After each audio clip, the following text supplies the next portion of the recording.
1515년에 처음으로 로마 교회는 재정 탈괴의 목적으로 면제부 판매를 대대적으로 실시하게 됩니다. 그에 반발하여 당시 비텐베르크 대학의 신학 교수이자 사제였던 마틴 루터가 2년이 지난 1517년 10월 31일에 면제부에 관한 95개조 논제의 항의문을 작성해서 비텐베르크 대학의 성교회 정문에 게시합니다. 이것이 당시 일반 시민들의 호응과 지지를 받게 되면서 유럽 전체에 파급되고 오늘날 우리가 몸담고 있는 이 개신교회의 리포엄드 처치가 탄생하게 되었습니다. 그래서 전 세계적으로 10월의 마지막 주일이 되는 이 주간을 종교개혁 기념주일로 지키게 됩니다. 이제 다 같이 자리에서 일어나셔서 2025년 종교개혁 기념주일 예배를 하나님 앞에 함께 드리겠습니다.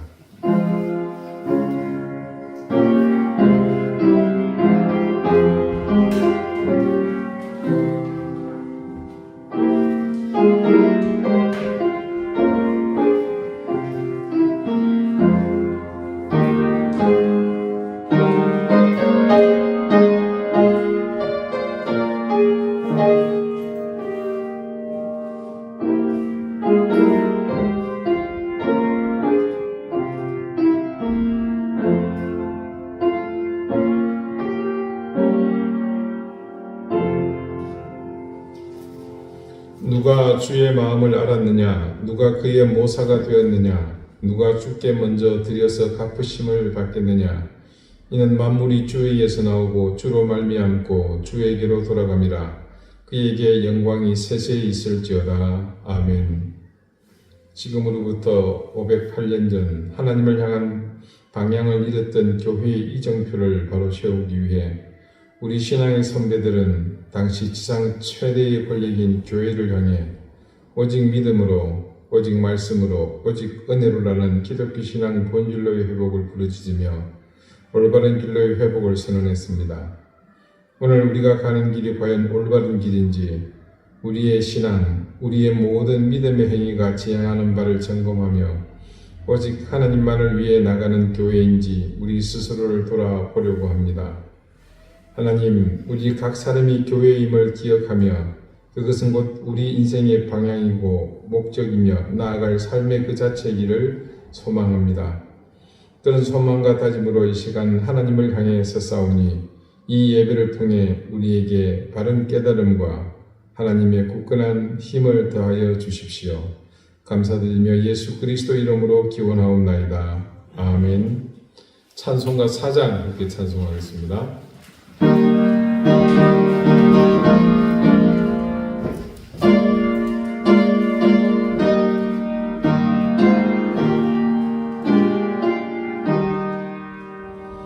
성부 성자와 성령 영원히 영광 받으옵소서. 태초로 지금까지 또 늘 영원후 성삼위의 영광.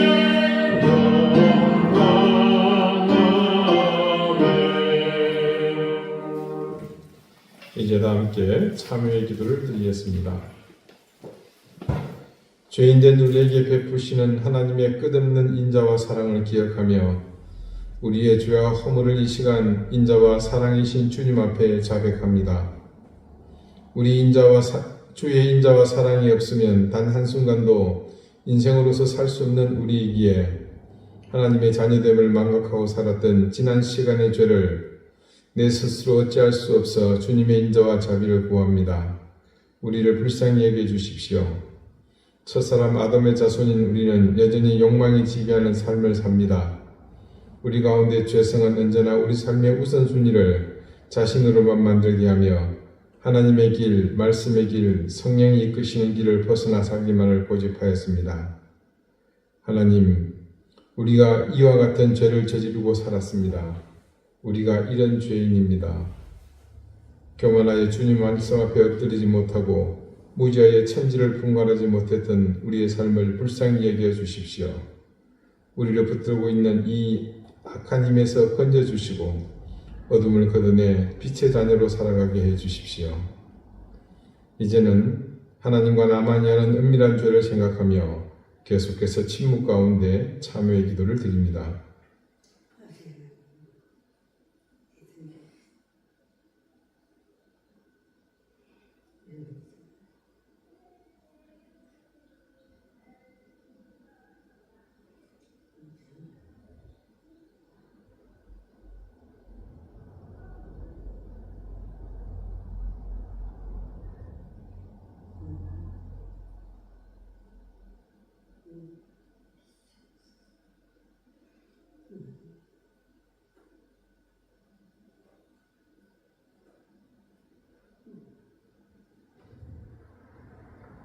하나님께서는 자신의 부끄러운 죄를 솔직하게 고백하는 사람들에게 말씀하십니다. 이날에 너희를 위하여 속죄하여 너희를 정결하게 하리니 너희의 모든 죄에서 너희가 여호와 앞에 정결하리라. 아멘.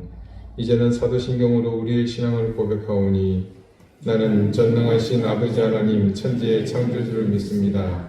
나는 그의 유일하신 아들 우리 주 예수 그리스도를 믿습니다. 그는 성령으로 잉태되어 동정녀 마리아에게서 나시고 본디오 빌라도에게 고난을 받아 십자가에 못 박혀 죽으시고 장사되지 사흘 만에 죽은 자 가운데서 다시 살아나셨으며 하늘에 오르시어 전능하신 아버지 하나님 우편에 앉아 계시다가 거기로부터 살아있는 자와 죽은 자를 심판하러 오십니다. 나는 성령을 믿으며 거룩한 공교회와 성도의 교제와 죄를 용서받는 것과 몸의 부활과 영생을 믿습니다. 아멘. 자리에 앉으시기 바랍니다. 이제 다 함께 성시를 교독하겠습니다. 성시는 교독문 104번 종교개혁 기념교육편입니다.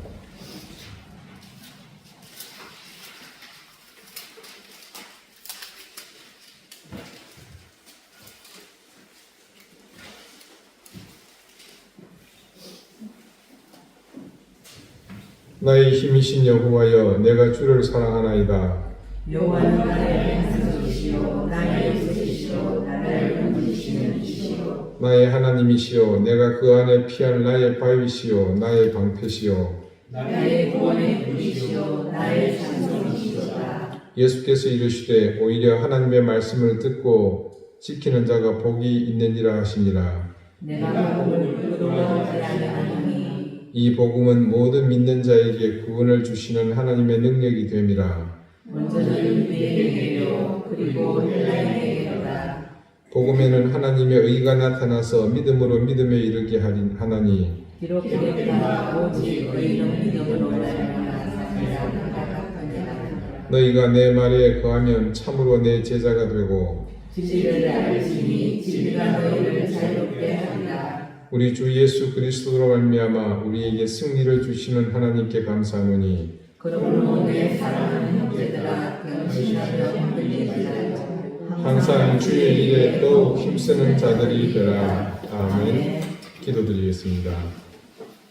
깊어가는 가을 이 행복한 결실의 계절에 우리에게 풍요로운 은혜로 열매 맺게 하시는 하나님의 은혜와 사랑을 기억하며 감사와 찬양을 드립니다. 우리의 지식이 부족하여 깨닫지 못하는 곳에서도 하나님의 변함없는 은혜와 사랑은 넘쳐나며 하나님의 권능을 드러내 보이고 있습니다. 우리가 그런 은혜 속에 살고 있음을 다시 한번 감사하며 아버지 하나님을 찬양합니다. 오늘은 마틴 루트가 당시 교회의 부패에 저항하며 비텐베르크 성당의 벽에 95개의 반박문을 게재한 것을 시작으로 유럽 전역에 확대된 종교개혁 운동을 기념하는 날입니다. 수많은 신실한 그리스도인들이 자신의 생명까지 버려가며 지키려 했던 신앙의 양심과 진실이 있었기에 우리는 오늘 구원의 길로 보다 손쉽게 다가올 수 있었으며 이 지구상의 모든 족속을 향해 복음을 전파할 명분을 얻었습니다. 그런 의미에서 우리는 누구보다 그분들에게 빚진 자이며 그래서 우리에게는 모두 복음을 증가할 사명이 있음을 깨닫습니다. 하나님, 코로나 이후 교회는 급격히 쇠락하며 성장세를 확실히 멈췄습니다. 우리는 알고 있습니다. 그 멈춤의 핵심은 죽정이 혹은 가라지가 구별된 것이며 이제 앞으로도 한동안 지속할 이 사태는 더욱 신앙의 진실과 거짓의 구분으로 나타날 것으로 기대하며 이제 더욱 진실한 그리스도인들의 교회로 변모할 것을 저희는 믿습니다. 하지만 주님, 여전히 교회는 하나님보다 사람의 생각이 앞서며 그 앞선 부족한 인생들의 생각으로 끌려가고 있습니다. 부디 바라기는 이 시대에 의인들을 세우셔서 바른 소리가 강단에서 울려 퍼지게 하시고 위로와 치유, 회복이란 이름 하에 실종된 책망과 비판의 소리가 다시 살아나게 해 주십시오. 더 나아가 늘 교회만이 개혁의 대상이라 생각하며 빗겨 갔던 우리 각자의 신앙을 정직한 눈으로 바라보게 해 주십시오.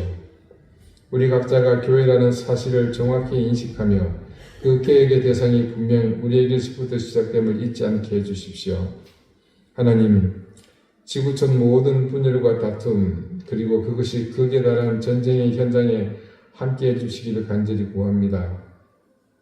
우크라이나에서 벌어지고 있는 이 사륙의 전쟁이 속히 멈추게 하시고 지금도 의미 없이 사라져가는 생명들을 불쌍히 여겨주십시오. 단 한 사람, 푸틴의 망상으로 시작된 허황된 욕망의 발로입니다. 주님, 그 근원을 제거해 주셔서 속히 이 사륙의 전쟁이 멈추게 해 주십시오. 미얀마, 아프가니스탄, 그 외에도 많은 고통을 겪고 있는 국제사회를 고통의 현장을 국제사회가 외면하지 않게 해주십시오.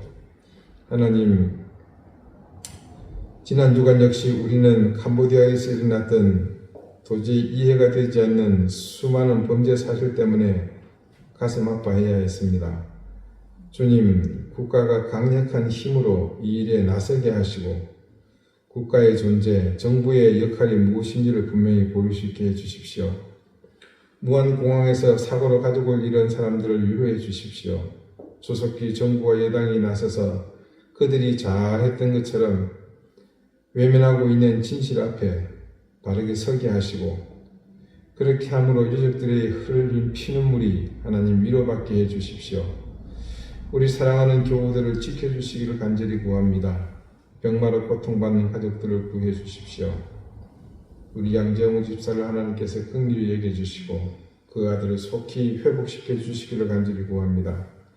우리 자녀들의 앞길을 활짝 인도해 주십시오. 우리 교우들 어려운 생업의 현장을 지켜주십시오.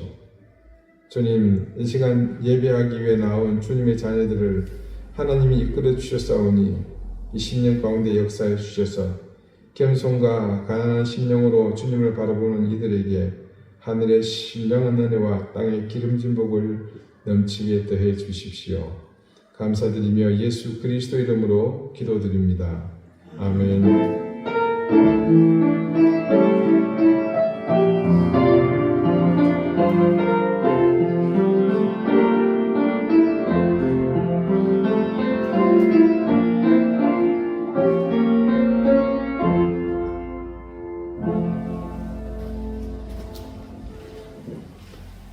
찬송가 23장 함께 찬송하겠습니다.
하나님께서 이 예배 가운데 우리에게 주시는 말씀은 신약성경 누가복음 4장 16절에서 19절 말씀입니다. 신약 93쪽입니다.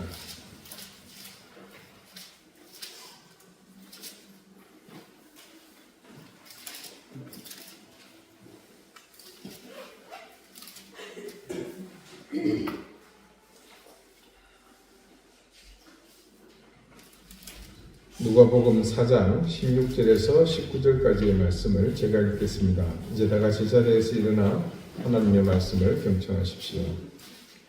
예수께서 그 자라나신 곳 나사렛에 이르사 안식일에 늘 하시던 대로 회당에 들어가사 성경을 읽으려고 서심해 선지자 이사야의 글을 드리거늘 책을 펴서 이렇게 기록된 데를 찾으시니 곧 주의 성령이 내게 임하셨으니 이는 가난한 자에게 복음을 전하게 하시려고 내게 기름을 부으시고 나를 보내사 포로된 자에게 자유를 눈먼 자에게 다시 보게 함을 전파하며 눌린 자를 자유롭게 하고 주의 은혜의 해를 전파하게 하려 하심이라 하였더라. 아멘. 하나님께서 이 말씀을 우리에게 은혜 주시기를 원합니다.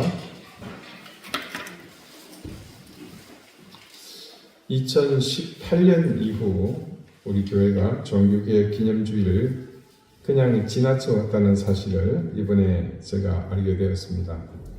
2013년 제가 부임한 이후 해마다 10월 마지막 주일에는 빠지지 않고 이 날을 기념하며 말씀을 전했는데 교회에 큰 시련이 있은 후 이듬해 2018년부터는 중단되었습니다. 여러분은 어떻게 생각하실지 모르나 우리 개혁교회에서 종교개혁 기념주일은 마치 유대인의 6월절과 같은 의미입니다. 이 개혁의 운동을 통해서 우리 개혁교회가 리포엄드 처치가 탄생했기 때문입니다. 1517년을 중심으로 이 개혁운동이 일어날 때 교회는 당시 세계를 지배하던 유럽에서는 대적할 대상이 없는 막강한 세력이었습니다. 그때 교회의 힘이 얼마나 강했는지를 알 수 있는 여러 가지 일례가 있습니다. 가장 큰 중심은 하나님의 말씀을 교회가 교회의 뜻대로 재단하고 편집하고 또 그것을 하나님의 뜻으로 이렇게 세울 수 있었던 그런 시대입니다. 가령 고린도전서 14장 34절의 말씀을 보면 여자는 교회에서 잠잠하라. 그들에게는 말하는 것을 허락함이 없나니 율법에 이른 것 같이 오직 복종할 것이요. 중시의 교회는 이 고린도전서 14장 34절의 말씀을 문자적 의미로 이미 해석합니다. 그래서 그 이후로 교회 내에서 여성들이 말하는 것을 교회법으로 금하였습니다.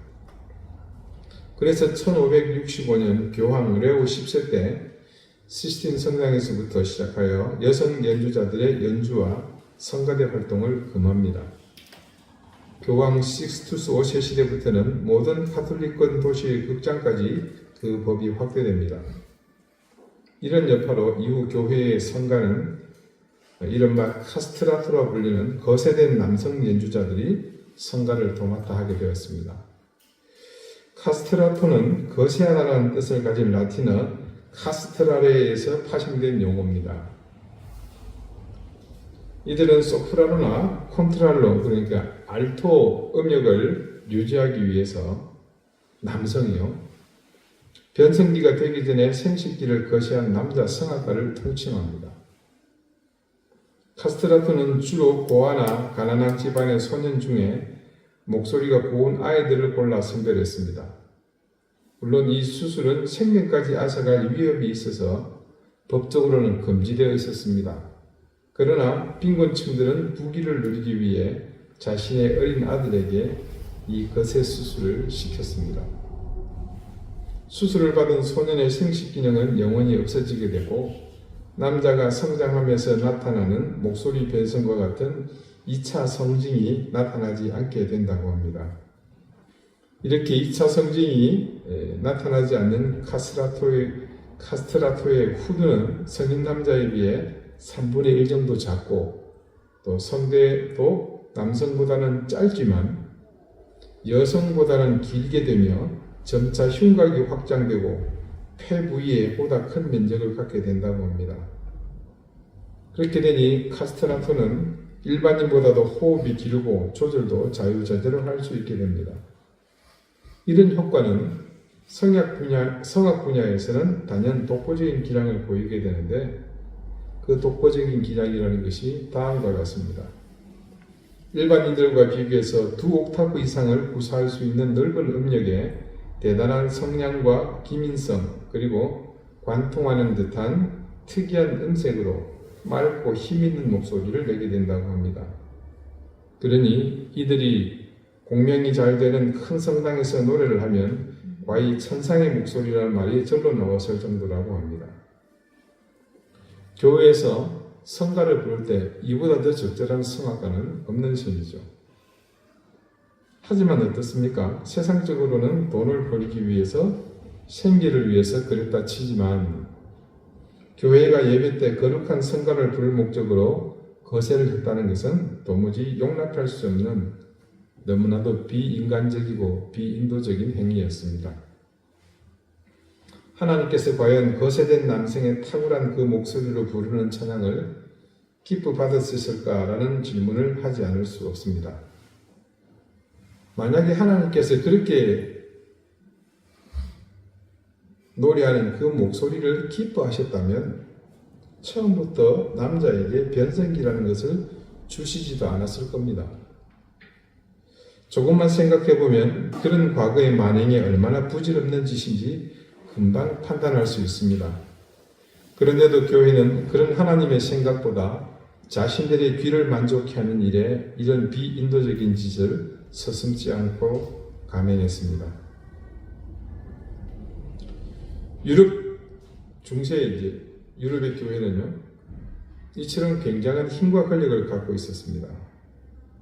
일반 시민의 생사를 종교적인 이유로 피탈할 수 있을 뿐만 아니라 나아가 한 나라의 왕의 권자도 이 교회의 지도자가 흔들 수 있었습니다.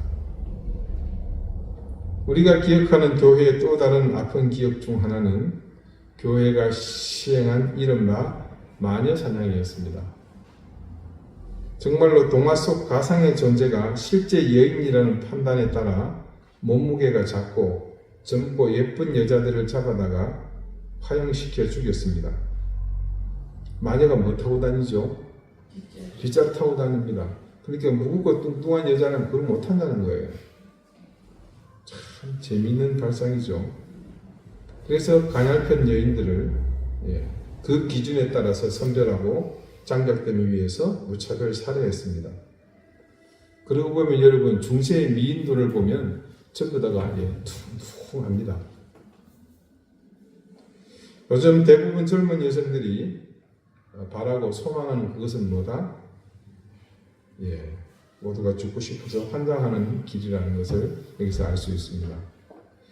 어쩌면 그때의 교회는 오늘 우리가 생각하는 위로와 은혜가 있는 자리가 아니라 두려움과 공포의 대상이었을 가능성이 다분합니다. 그래서 그 시대는 하나님의 말씀보다 하나님의 은혜보다 그리고 성도의 믿음보다 더 중요하고 힘있는 가치가 있어서 그것을 유지하고 또 지탱하기 위해서 교회의 지도자는 무소불위의 권력을 가져야 했습니다. 하나님의 이름을, 그분의 권능을 교회라는 공동체가 그것도 일부 교회의 지도자들이 자의적 해석을 통해 그들의 도구로 활용한 셈이죠. 저는 코로나를 거치면서 한국 교회가 급격히 쇠락하기 전 마지막 징표로 보았던 한 사건을 떠오르지 않을 수가 없습니다. 그때 정치적인 목적으로 세워진 교회연합회 수장이 교회의 지도자라는 사람이 공개된 자리에서 하나님 앞이라는 명목하에 대통령의 무릎을 꿇게 한 일이 있었습니다. 참으로 암담했습니다. 교회가 끝없는 나락으로 떨어지려 하는구나. 물론 한국의 교회가 전부 그런 것은 아닙니다. 그렇지만 오늘날 한국 교회를 대표하는 지도자의 생각이 그런 수준이라는 것이 너무나 서글펐습니다. 근데 그것은 한 번의 현상으로 끝이지 않았습니다. 이 일은 한동안 일부 교계의 지도자들이 목회자와 교회의 업적이라고 생각하는 무용담을 계속 늘어놓는 걸 보았습니다. 결코 그렇지 않습니다. 그것은 잘못된 지도자의 어리석은 판단이 낳은 교회의 수치이고 패배이고 철저한 실패였습니다. 교회는 목사의 뜻을 이루어 나가는 곳이 아닙니다. 한국 상당수 교회는 단임 목사 개인의 카리스마와 남다른 리더십을 통해서 성장해 왔습니다. 몇백 명이 모이던 교인의 수가 1000명을 넘게 되고 수천 명을 넘고 10,000명을 넘기는 대형 교회로 성장했습니다. 그리고 그것을 우리는 대체로 성공한 목회라고 평가합니다. 그리고 수많은 젊은 목회 지망생들은 그와 같은 성공을 꿈꾸며 그런 미래를 동경합니다. 그럴 뿐만 아니라 교회의 평신도 지도자들도 같은 꿈을 꾼다는 겁니다. 근데 이 성공이라고 판단하는 것의 기준이 무엇일까요? 이 조금은 위험한 질문에 주저없이 하나님께서 은혜를 주셨다고 그래서 성장하게 되었다라고 합니다. 하지만 그 질문에 대한 그와 같은 대답은 모범 답안이 될 수는 있을지 몰라도 엄연히 말하면 오답입니다. 누가 성공한 것이고 무엇을 성공시켰다는 겁니까? 큰 건물에 수많은 교인이 모이는 성장한 교회가 무엇을 성공했다는 걸까요? 그것은 단지 세상 기준으로 볼 때 그 교회의 지도자가 그의 인생에 성공했다는 것이겠죠. 하지만 중요한 것 하나, 성공의 주체가 불분명합니다. 그저 그 성공은 남의 눈에 보일 때 그것이 어떻게 평가되는가 하는 것이 기준일 뿐입니다. 교회의 성공, 목회자의 성공, 과연 대답은 무엇일까? 한국교회 위대한 신앙의 자선이었던 고 한경경 목사님이 생전에 이런 말씀을 하셨습니다. 나는 지금까지 내가 한 번도 목회에 성공했다고 생각해 본 적이 없습니다. 저 시골에서 평생 목회한 사람이 목회에 성공한 사람인지 내가 목회에 성공한 사람인지 하나님 앞에 가봐야 알 수 있습니다. 짧은 시간이었지만 우리와 같은 시대를 사셨던 위대한 스승과 같은 목회자의 고백이기에 가슴에 큰 울림이 있었습니다. 한 목사님은 그 성공의 기준이 무엇인지 분명 아시기 때문에 자신의 목회에 대해서 스스로 성공한 목회자라 감히 말씀하시지 않으셨던 겁니다. 분명한 성공의 기준은요, 하나님께서 그 목회 인생을 통해서 무엇을 성취하셨냐는 겁니다. 자신의 의지대로 대형 교회가 되고 자신이 능력이 있어서 사람들이 몰리는 것이 무조건 하나님의 뜻일까? 그렇게만은 볼 수 없는 노릇입니다. 설령 정말로 내가 탁월하고 뛰어난 능력이 있어서 그렇게 성장했다고 하지만 하나님이 원하시는 방향과 맞지 않다면 그것은 잘못된 것입니다. 그것은 우리 개개인도 마찬가지입니다. 성도 개개인, 우리의 뜻이라는 것도 같은 이치입니다. 우리 교회가 동일하게 우리 개개인의 바람을 이루어가는 것도 아니며 모두의 바람을 이어가는 것도 아닙니다. 그래서 교회라는 것은 어떤 형태든지 하나님의 뜻이 교회의 지도자를 통해서 또한 성도 개개인을 통해서 그리고 그들이 모여있는 이 공동체를 통해서 나타나고 힘을 얻고 그것이 온전히 이루어져 가야 하는 것이 되어야 합니다. 그러니 교회가 목사들이 내 생각대로 되지 않는다고 해서 분노할 필요가 없지요. 내 생각과 맞지 않다고 해서 소리를 높일 이유가 없는 겁니다. 생각해 봅시다. 그 하나님의 뜻과 그에 따른 하나님의 교회에 대한 요구는요, 시대에 따라서 상황에 따라 언제든 다양하게 나타날 것이고 나의 세대를 지나 다음 세대에는 더 다양하고 변화된 모습으로 나타날 겁니다. 그래서 교회는 변하는 시대에 주도적으로 그 시대를 앞서가며 세상의 가치와 세태를 극복하고 넘어서는 더 성숙하고 깊이 있는 리더의 역할을 할 수 있어야 합니다. 그런 더 크고 원대한 사명이 있는데 우리가 우리의 편협하고 틀에 갇힌 사고로 교회의 방향과 정책에 대한 불만을 가지고 나의 만족을 이야기하는 것은 억지입니다. 우리 속에 있는 우리가 가진 그 잣대를 그래서 꺾어야 합니다. 그 수많은 잣대가 모여봐야 뭐가 되겠습니까? 울타리밖에 더 되겠습니까? 세상과 교회를 단절시켜 소통하지 못하게 하는 울타리, 타인과 나를 가로막게 될 울타리, 그리고 나아가 하나님과 나도 가로막는 그런 울타리, 장애물이 될 수도 있습니다. 오늘 말씀을 보니 안식일입니다. 주님께서 당신이 어린 시절 자라나신 나사렛의 회당에 들어가셨습니다. 그때 회당장이 준 것으로 판단이 됩니다만 예수님께 읽으라고 낭독하라고 주신 말씀은 이사야의 말씀이었습니다.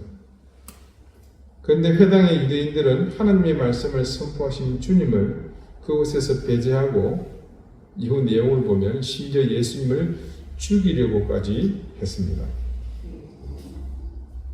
오늘의 말씀 가운데 나타난 이 현상에서 미루어 짐작해 볼 수 있는 중요한 사실은요, 회당의 중심과 진리가 하나님의 말씀이 아니었습니다. 여호와 하나님을 경외한다는 자들이 지은 그 회당이 하나님을 경외하는 예배의 심령이 근본이 아니었던 것이죠. 회당의 가운데에 아주 소중히 보관하고 있는 두루마리의 말씀들도 그 회당의 중요한 상징물일 뿐이지 그 속에 기록된 말씀은 그곳의 중심이 아니었습니다. 단지 그곳에 존재하는 그들의 중심에 있는 진리의 근본은 자신들이었습니다. 오늘날 이 땅의 교회도 당시 메시아를 배척했던 그 회당과 같이 사람들이 주인인 것이 너무나 안타까운 현실입니다. 사람이 주인이다 보니 교회 건물을 새로 지으려 할 때도 하나님의 마음은 오간데 없습니다. 하나님이 돋보이고 그의 거룩하신 성품이 드러나거나 긍휼과 은혜를 사모하는 마음보다도 그 교회 구성원들의 존재감이 드러나고 자신들의 의가 기념되는 아름다워져야 하는 그런 모습이 우선될 수 있는 것입니다. 이거는 우리만큼 경험한 사람이 있겠습니까? 교회 건물을 분수에 지나치게 무리해서 지으려는 의도는 그래서 하나님의 뜻보다는 사람의 뜻이 우선되는 선하지 못한 의도 역시 사람들이 주인이기 때문에 가능한 것입니다. 네, 이 증거물이 바로 여러분이 유럽 여행을 하시면 매일 관광하시는 유럽 유명한 도시들을 가득 채우고 있는 거대한 오래된 교회들입니다. 주님의 일이라고 하는 모든 일들도 예외가 아닙니다. 우리가 전도를 합니다. 그때도 그 생각의 중심은 그 영혼을 구원해서 그 사람을 하나님께로 인도한다고 하지만 그 이면에 그것을 체감하고 독려하는 교회 지도자의 마음은 교인의 숫자를 늘려야 하고 더 많은 사람이 모여야 한다는 실제적인 이면의 생각, 즉 앞서 말씀드린 남의 시선에 따라 평가되는 성공의 가치관이 더 강합니다. 여담입니다만 제가 우리 교회를 성장시키고 싶은 욕심이 있다면 저도 많은 솔루션을 가지고 있습니다. 여러분 아마 그렇게 되면 다음 주부터 굉장히 고달픈 시간들을 보내야 됩니다. 누구 아시죠? 모시고 오세요. 그 다음 주는 2명 모시고 오세요. 자, 다음 달에는 전 교인 총동원 주의를 할 겁니다.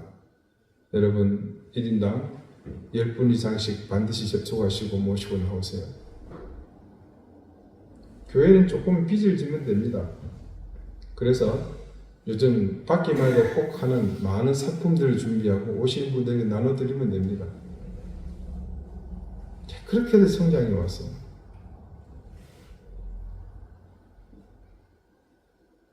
소위 카리스마로 목회를 성공했다고 하는 분들은 그 밑에 수많은 젊은 목회자들의 피땀이 깔려 있습니다.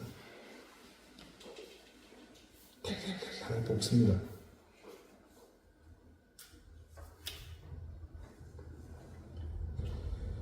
그래서요, 남의 교회 다니고 있는 사람도 내 교회로 끌어올 수 있고, 멀리 이사를 하여도 몇 시간 걸려서 와야 하고, 결혼하는 자녀는 며느리가 됐건 사위가 됐거든 새로운 결혼하는 그 대상을 무조건 내 교회로 끌고 오라는 거부하지 못할 요청을 합니다.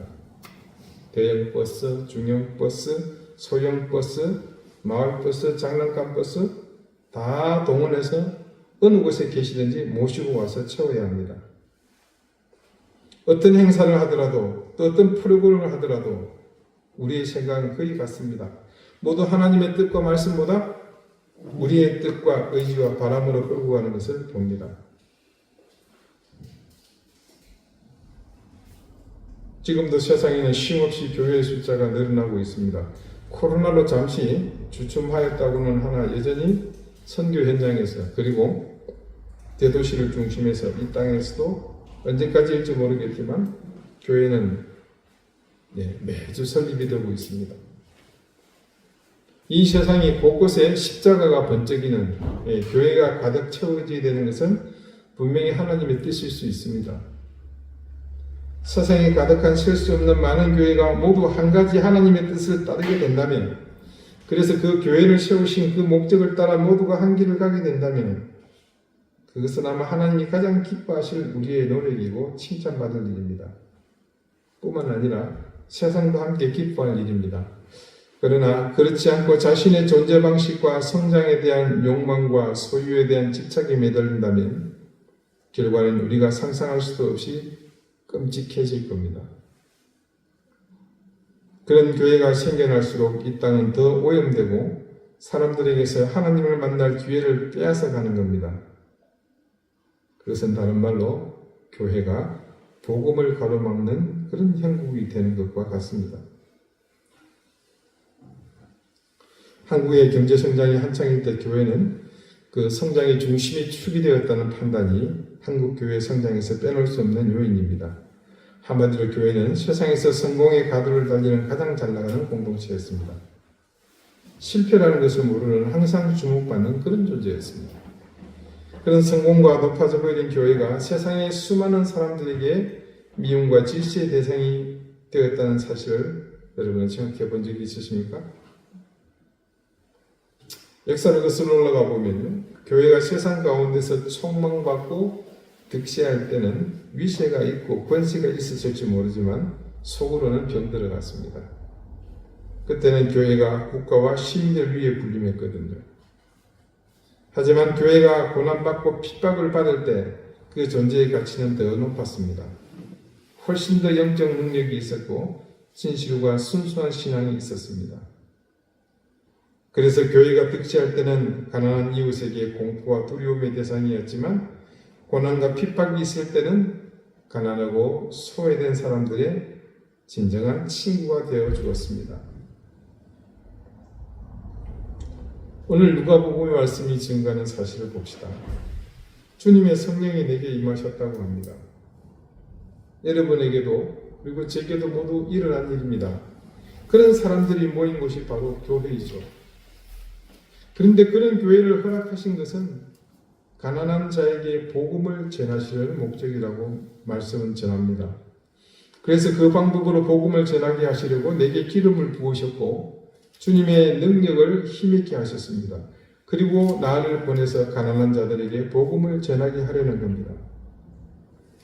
이 가난한 자들이 누구냐? 말씀은 이어서 그 가난한 사람들의 실체를 말해주고 있죠. 돈 없는 사람, 빚 많은 사람, 그런 사람이 아니고요. 포로된 자, 눈먼 자, 눌린 자들, 이런 사람들에게 자유와 포기함, 눌린 것을 자유롭게 하는 일을 하라고 하신 겁니다.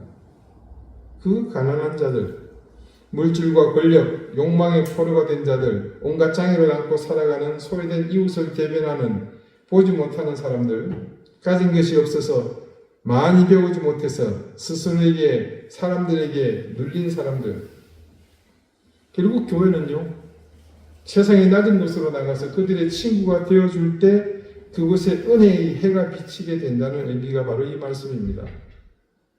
이걸 한마디로 요약하면 뭡니까? 복음이거든요.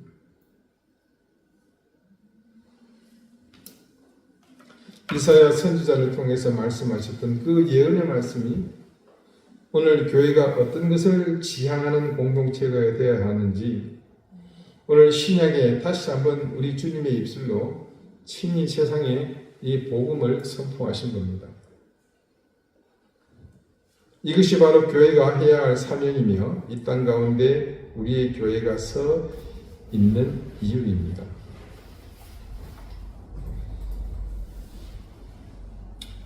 예배를 시작하면서 말씀드렸습니다만 역사적으로 보면요, 1515년에 처음으로 로마 교회는 당시의 재정을 타개할 목적으로 면죄부 판매를 대대적으로 시행합니다. 뭡니까? 돈 주면 죄를 용서해 준다는 거예요. 이에 대한 얘기는 뭐 많습니다만 시작하면 끝이 없기 때문에 다음 기회에 한번 말씀을 드리겠습니다. 자, 이런 터무니없는 일을 벌이게 되자 그에 반발해서 당시 비텐베르크 대학의 신학 교수요 또 실제로 사제이기도 한 마틴 루트가 1517년 10월 31일에 이 면죄부 판매와 관련해서 95개 조 논제의 항의문을 작성해서 이 비텐베르크 대학의 성교회 정문에 게시를 했습니다. 이것이 당시 일반 시민들의 호응을 얻게 되고요. 또 지지를 받습니다.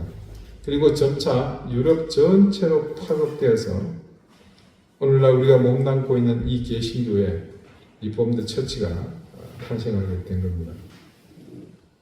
그래서 전 세계적으로 10월의 마지막 날이 있는 이 주간을 종교개혁주의로 기념해서 보냅니다. 당시의 교회는요, 개혁의 대상이라는 불쌍한 이름을 갖게 되었습니다. 가장 선하고 의로워야 할 대상이 개혁의 대상이 된 히리크 역사의 가장 큰 아픔이었습니다.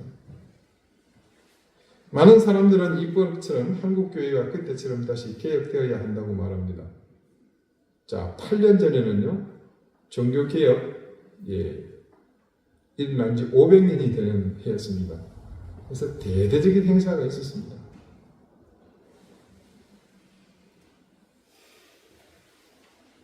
이게요, 중재담입니다만, 기독교 역사가 500년 단위로 좀 굵직한 일들이 일어났었거든요. 그래서 뭔가 새로운 일이 일어날 것이라는 기대가 있었지만, 딱히 기대할 게 없더라고요, 또 실제로 보니까. 그 이유를 다음 말씀에서 잠시 좀 설명을 하려고 합니다. 자, 우리 교회가, 한국 교회가 개혁되어야 한다. 그런데 그게 반복되면서요, 모두가 궁금하는 것은 교회가 새로워지는 것에서 그 해결책이 더 이상 없다는 겁니다. 그 평가가 지배적입니다. 대신 이제는 그 교회를 이루고 있는 우리의 의식의 변화가 필요합니다. 그때는요, 교권이 세상과 모든 그리스도인을 지배했던 시대였습니다. 그래서 교권을 가진 주체인 교회가 변해야 하지만 지금은 그때와 완전히 다른 시대가 되었습니다. 그리스도인들이 교권 머리 위에 있죠. 이제는 교회의 구성원인 우리가 모든 열쇠를 쥐고 있는 그런 시대입니다. 절대 권력의 변화를 기대하지 않아도 됩니다. 우리 스스로에게 해결의 길이 있습니다. 그 해결책이 우리에게 있다는 말은 단지 의견이나 제안이 아닙니다. 그것은 우리 각 사람이 교회라는 사실을 믿는다면 그 의미가 얼마나 우리에게 구체적으로 연결되는지 그 중요한 이유를 알 수 있습니다. 그래서 종교개혁은 그 대상이 보편의 교회보다는 더 구체적으로 우리에게 요구된다는 사실을 이제 깨닫게 됩니다. 그러므로 우리의 신앙이 오직 믿음으로, 오직 은혜로, 오직 말씀으로 하나님만을 바라보는 그런 신앙이 되어야 합니다. 시대는 점차 많은 것을 잃어가고 있습니다. 수많은 가치들이 상실되고 있죠. 이 시대를 구원할 대상은 세상 어디에도 이제는 없습니다. 그래도 유일한 희망은 교회입니다. 그래서 여러분, 한 사람 한 사람이 서 있는 것이 이 시대의 유일한 희망입니다. 나 한 사람이 과연 뭘 하겠는가 하는 생각, 그것은 주님이 주신 생각이 아닙니다. 그런 생각이 드실 때는 버리십시오. 그리고 여러분 스스로가 늘 하고 있는 것처럼 말씀과 은혜 그리고 믿음 앞에서 서가는 것을 당당하게 감당하시기를 바랍니다. 저는 우리 이든교회 교우들께서는 적어도 그럴 수 있다고 믿습니다. 왜냐하면요, 우리가 지금 계속 노력하고 있는 중요한 가치 한 가지가 있죠. 우리의 신앙이 정직해지기를 바라며 우리의 믿음이 올바른 길로 가기를 늘 애쓰고 있지 않습니까? 그 노력, 정직한 신앙과 올바른 믿음을 갖고자 하는 우리의 노력, 그것이 지향하는 바가 바로 종교개혁의 핵심 가치와 다르지 않기 때문입니다. 여러분, 개혁은요, 이례적으로 일어나고 사라지는 것이 아닙니다. 508년 전 우리 믿음의 선배들이 시작한 그 결단, 그리고 그들이 회복하려 했던 가치를 위한 희생은 지금도 우리를 통해서 지속해야 할 사명입니다. 그리고 그 지속할 개혁의 의지는 우리 개혁교회의 생명입니다. 호흡이에요. 그것이 멈추게 되면 우리의 교회는 살아가야 할 명분도, 이유도, 동력도 모두 사라지게 됩니다. 늘 제가 강조했죠. 우리 각자가 교회입니다. 여러분, 우리 주보 앞에 우리 교회 이름을 소개할 때 뭐라고 적어놨죠? 우리는 이든 교회입니다. 처음에는 우리가 제가 했었어요. 근데 그렇게 되면 우리만 교회 같잖아요. 그래서 그건 좀 너무 교만하고 그래서 우리 너희들로 바꿨습니다. 물론 다른 교회들도 그렇게 하시겠지만 우리는 매주일 이 사실을 주보를 통해서 눈으로 봅니다. 그리고 마음으로 다짐합니다. 그래서 어디 내놔도 자랑스럽지 않은 그런 숫자지만 그러나 저는 여러분 한 사람 한 사람이 수백 수천의 교회보다 교인들보다 더 가치 있는 존재로 느꼈습니다. 여러분, 우리가 애쓰고 노력하는 것들이 결코 적은 것이 아닙니다. 여러분 한 사람이 그렇게 서가는 것이 이 시대를 지켜가는 것이고 종교개혁 운동을 통해서 탄생한 이 교회를 떠받치는 가장 중요한 힘임을 늘 기억할 수 있기 바랍니다. 기도드리겠습니다. 하나님, 이 땅의 교회를 긍휼히 여겨 주시기를 간절히 구합니다. 실추된 교회의 이름이 회복되어서 다시 연약하고 지친 사람들의 진정한 친구가 되어주기를 원합니다. 508년 전 마틴 루터의 종교개혁의 의미가 우리의 신앙을 다시 되돌아보는 그런 시간이 되게 하시고 주님의 간절한 바람을 이루어가는 우리가 되게 해 주십시오. 이제는 교회를 넘어 스스로 교회인 각 사람의 심령이 개혁의 의지로 거듭나서 그 뜻을 지속하게 해 주십시오. 그 뜻을 지속하는 것이 곧 우리의 호흡이며 생명이며 이 시대의 마지막 유일한 소망인 이 교회를 떠받치는 근간이 됨을 우리 스스로 자각하며 그 자각인 속에서 살아가게 해 주십시오. 예수 그리스도 이름으로 기도드립니다. 아멘. 210장 함께 찬송하겠습니다.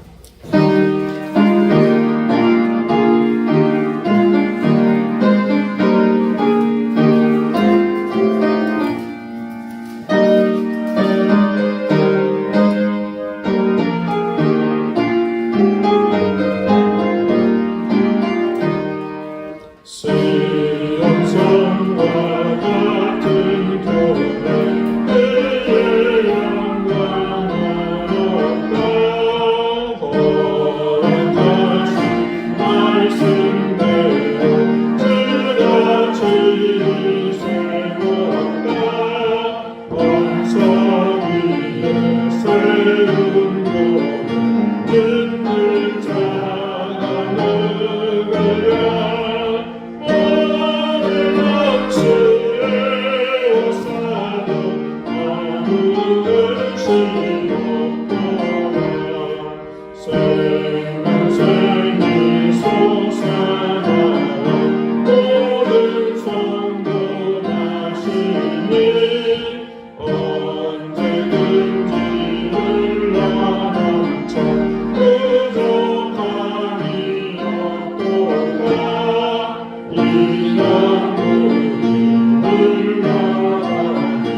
목마를 저물으라 주의 분급하여 넘치고 넘치고 주의 은혜 행하여 시온 백성 되는데 세상 사람 미담에도 주를 찬송하리라 세상 모든 모든 영혼 마지막 내가 뜨나 주의 자녀 받을 복음 영원 누구나 아멘.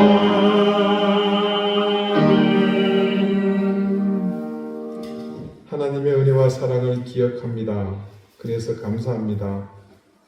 그 하나님의 은혜와 사랑을 기억하며 감사하는 마음을 가진 주의 자녀들이 하나님께서 주신 것 중 일부를 구별하여 하나님 앞에 드렸습니다. 주님 그 마음과 정성, 그것을 듣는 그들의 모든 것을 하나님께서 기억하시고 그들에게 하늘의 신령한 은혜와 땅의 기름진 복을 넘치게 되어 주시기를 간절히 구합니다. 생업의 복을 주시고 자녀들에게 앞길이 형통한 귀한 은혜를 주시기를 구합니다.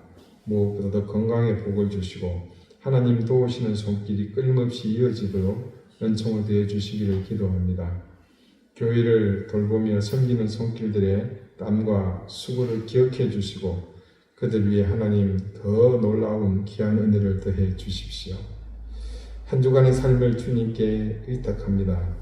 우리가 중심이 아닌 하나님이 중심이 되는 귀한 삶을 통해 이 땅에 하나님 나라를 일구어가는 귀한 시간들이 되게 해 주십시오. 감사드리며 예수 그리스도 이름으로 응원 기도드립니다. 아멘. 네, 교회 소식 뭐 특별한 것은 없습니다. 계속해서 있는 기도 제목을 기억하시고 또 우리 양재용 집사님을 위해서 우리 태국 신종 선교사님 건강을 위해서도 같이 좀 기도해 주시기를 구합니다. 이제 다 같이 자리에서 일어나셔서 앞뒤 좌우에 계신 분들과 가정한 인사를 나누시겠습니다. 54장 함께 찬송합니다.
이제는 예수 그리스도의 은혜와 하나님의 사랑과 성령의 교통하심이 오직 믿음, 오직 말씀, 오직 은혜로 살아가고자 하는 종교계에게 기치 아래 정직한 신앙과 올바른 믿음으로 그 일을 이루며 나아가기를 소망하는 우리 이den교회 모든 성도들과 저들의 가정과 주신 귀한 자녀들 위해 이제로부터 영원토록 항상 함께 하시기를 간절히 축원하옵나이다. 아멘.